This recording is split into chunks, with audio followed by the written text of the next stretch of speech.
Hello, Taurus, Sun, Moon, Rising, and Venus signs. Kamusta kayo? Sana po nasa mabuti kayong kalagayan. Welcome back po sa Star Tarot. Kung bago kayo rito, welcome din kayo. Thank you for your support. I truly appreciate that. God bless you all, Taurus. Maraming salamat po sa inyong mga likes and subscribes. Maraming salamat din sa mga heartwarming comments po ninyo sa ating mga videos. Thank you very much. I appreciate it. Unang mensahe po ninyo, reconciliations. So, siguro, meron kayo dito mga taong nakaaway in the past, or baka meron kayong mga misunderstanding with someone or with other people dito in the past. At ngayon, maganda kasi maaring magkakabati na kayo. Maaring magkakaayos na kayo. You may come up with a peaceful resolution sa inyong mga problema, sa kung anong pinag-awayan, or kung ano yung hindi na pagkaintindihan. And maybe, no, ang iba sa inyo baka pumasok sa isang compromise para nang sa gayon magkaintindihan lang kayo or mag-meet lang kayo halfway, no? So, that's really beautiful kasi finally, you are moving on from that situation.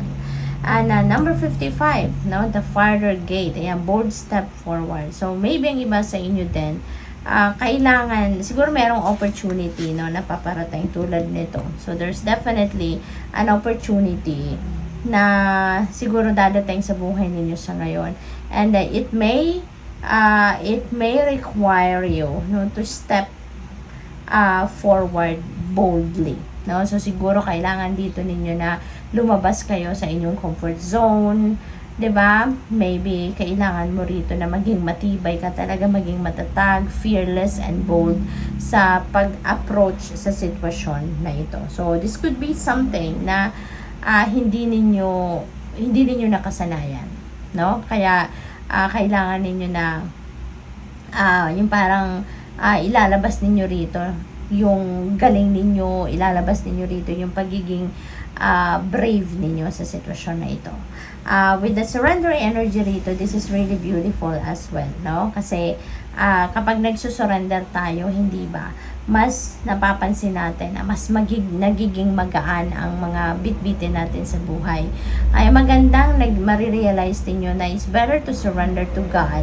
It's better to surrender to the natural ebb and flow of life kasi siguro dumaan na kayo doon sa sitwasyon wherein yung parang pinagpilitan nyo na siguro kung ano yung gusto ninyo mangyari. Maaring dumaan na kayo doon sa sitwasyon na in-insist ninyo kung ano yung gusto ninyong mangyari sa outcome, no, ng inyong mga ginagawa. And now, you know, siguro ito na yung naiisip ninyo na it's better to surrender to God. No? It's better to surrender to the natural ebb and flow of life kasi maaring mas nararamdaman ninyo na ito na yung kailangan ninyo dahil baka hindi na talaga, kumbaga feeling niyo siguro mas lalo nagiging komplikado ang lahat, diba? Na the more na pinipilit ninyo. Kaya surrendering to God is what you are thinking na gawin na sa ngayon. Kasi kumbaga na-recognize nyo na sadyang ganun talaga ang buhay, no? Kahit ipilit mo kung anong gusto mong gawin, kahit gawin mo ang lahat, if it's not really meant to happen, it won't happen. Kaya na-realize niyo siguro ngayon na I'd rather surrender, no? You're just letting go and letting God. We have 7 of inspiration. Ayan. So, maaring merong ibang tao dito sa inyo na alam mo yun, yung parang siguro ginagawan kayo ng mga fake news, inaaway kayo, yung mga ganon. Siguro alam mo yun, nagpapalipad hangin ng mga negative comments. So, siguro may mga ganong sitwasyon ng iba sa inyo dito. Kaya siguro nababalitaan ninyo yan. And what you are doing also is yung parang pinoprotektahan ninyo yung sarili ninyo. You are trying to protect your peace. Kasi siguro alam naman ninyo or hindi talaga ninyo pinapatulan yung mga marites or mga marisol sa paligid ninyo. Kaya yung parang nagbabantay lang kayo na kung sino man, 'di ba, ang pwedeng manira sa iyo as long as hindi kayo hindi mako-compromise yung safety ninyo, yung dignity ninyo, yung pangalan ninyo, yung gano'n. Parang hahayaan mo lang. Ang importante sa iyo ngayon yung inyong kapayapaan. O kaya yun ang binabantayan ninyo. What else? We have 5 of inspiration. Ayan. So, there is conflict talaga, no? This is conflict. This is a discussion. May mga ganon. So, siguro, pwedeng related ito dito, no? Alam ninyo na siguro na mga taong sa paligid ninyo, kunyari, baka sa family situation ito, baka mga kamag-anak nyo to, naiinggit sa'yo, or baka mga kaopisina ninyo to, ka-rival ninyo sa position, promotion, sa pay raise, mga ganun ba, no? So, siguro nandoon ang sitwasyon na to. At, siguro nakadiskusyon ninyo ang mga ito in the past or talagang nakabangga ninyo talaga ito siguro in terms of opinion or in terms of planning. No, depende sa sitwasyon ninyo. But definitely, this could be work or family situation. We have temperance. Ayan. You just need to be patient. Okay? You need to be patient. Emotionally matured na kayo, kaya mabilis na lang ay kumbaga hindi ito mahirap sa inyo na magpasensya kayo, no? This is the time wherein you need a lot of patience kasi hindi pwedeng basta-basta lang kayong aatake, 'di ba? Hindi pwedeng makikipag-away lang din naman kayo, 'di ba? Kasi kailangan mo din na kilalanin or kailangan mo din na ma-recognize muna, 'di ba? Kung ano ang kailangan mong gawin. So, 'yun. Practice patience, okay? Para maiwasan ang gulo as much as possible. Ace of Inspiration, this is a new beginning energy. Okay? Meron ditong bagong sitwasyon. Bagong sitwasyon na papasukin kayo, or maybe this could be new opportunities coming your way since nasa taas niya si opportunity card, kaya maaari talaga na mayroong mga new opportunities coming your way.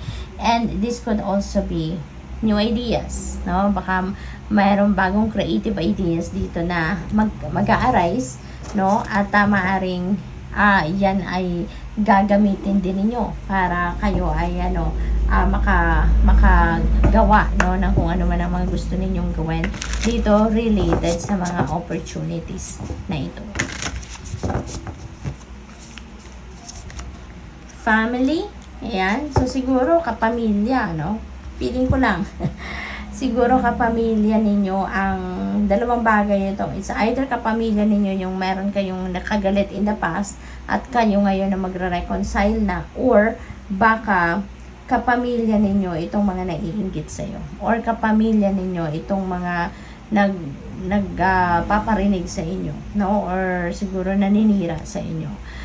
For others of you, maaari din naman na magsisimula na kayo ng familyhood ninyo, Taurus. Baka sa ngayon, magsisimula din kayo na bumuo ng inyong sariling pamilya. So, maybe papunta na kayo doon. Ano? Baka bagong kasal kayo, or baka bagong nagsama, at baka you are welcoming a new baby already. So, pwedeng ganon.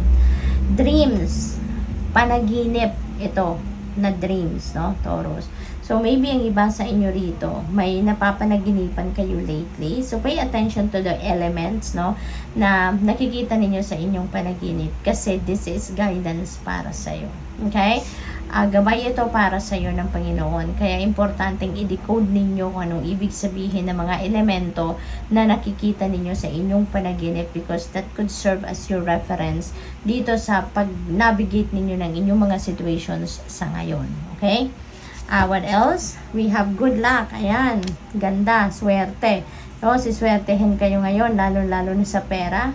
Black cat, no? Could be abundance, prosperity, no? Baka siswertehin din kayo ngayon sa mga negosyo ninyo. Yung ganon. We have courage. Ayan. Ito talaga ang kailangan ninyo sa ngayon. You need to activate your inner strength and courage talaga in order for you to surpass all this mga sitwasyon na ito, no? At ito, yung mga away, disagreements, yung mga ganun. Kailangan ninyo na magpakatatag. Huwag kayong papatalo, no? You are more powerful than those upheavals, no? So, good luck. Thank you for watching. Love and light. Namaste.